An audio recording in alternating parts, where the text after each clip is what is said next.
In the years leading up to Germany's declaration of war, a bizarre obsession began to take hold within the newly formed political party. A strange, twisted mythology based on ancient pagan beliefs and sorcery was beginning to emerge. Today, when we think of Nazism, we tend to look at a political ideology that was bent on territorial conquest and on racial extermination. But actually, it's broader than that. There's a more philosophical part of Nazism as well. The Nazis subscribed to an extreme version of Ariosophy. Ariosophy was the idea that there was an ancient Germanic Aryan race that was a pure race, a strong race. This notion of this ancient, mystic, Aryan race that's been around thousands of years, they felt that gave them entitlement and was the motivation and the justification for all of their despicable actions. Heinrich Himmler was Hitler's second in command and the man chiefly responsible for actively encouraging not only the belief in the occult, but also the idea that the Nazis really were descended from a super race of beings. Heinrich Himmler was one of the most powerful men in Germany. He was Hitler's right-hand man and the commander of the SS. He was a rabid occultist and really brought to Hitler a whole panoply of propaganda tools that he could use to justify what the Nazis were doing and to really place it in the roots of a false Aryan mythology designed to make the average German person feel not just okay with what Hitler was doing, but proud of it. Heinrich Himmler was the founder and the head of the SS. He also ended up leading the Gestapo and eventually founded the concentration camps that killed millions of people. And what drove him in his mission was this underlying belief that the German people were set apart from the rest of humanity. And in order to prove that, he delved very deeply into the occult. He needed to find a supernatural backstory to the German people, and that led him on the trail of the Holy Grail. It led him to send people all over the world looking for non-evolutionary roots of the German people. Eric Kurlander is a historian and author who has researched Nazi occultism for decades. He has travelled to Quedlinburg Castle, a 1,000-year-old fortress in central Germany, to uncover the origin of Himmler's occult obsession. So we're approaching the Quedlinburg Castle and Abbey, which was founded 1,100 years ago by Henry the Fowler, the great Saxon king. Henry the Fowler was seen as more authentically German than other Germanic kings of the Middle Ages by Heinrich Himmler, the Reichsfuhrer SS, who decided that this would be a site where you could celebrate Germanic paganism.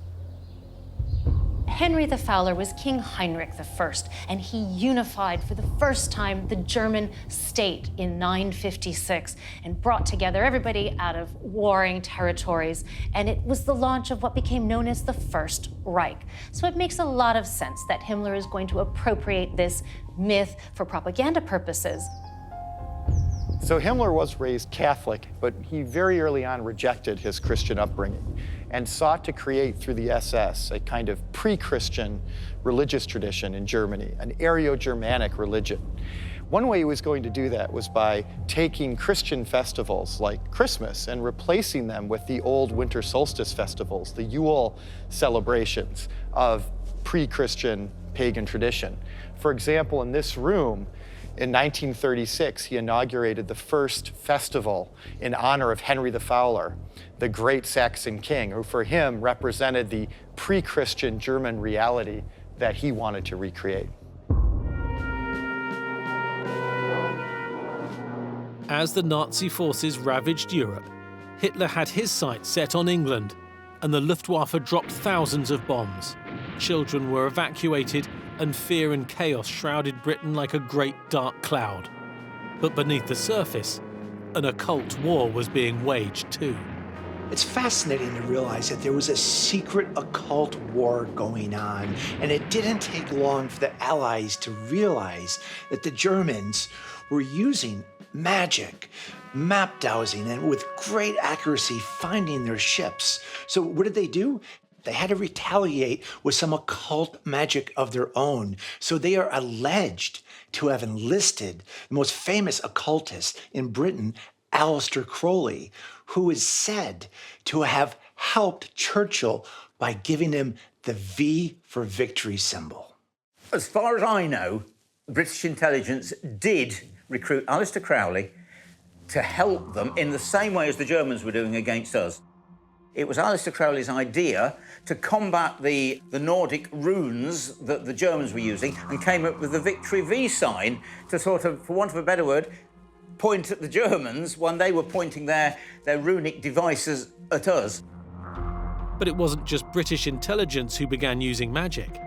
In the forests of southern England, a coven of witches took it upon themselves to gather and perform a ritual called the Cone of Power in an attempt to stop the imminent German invasion.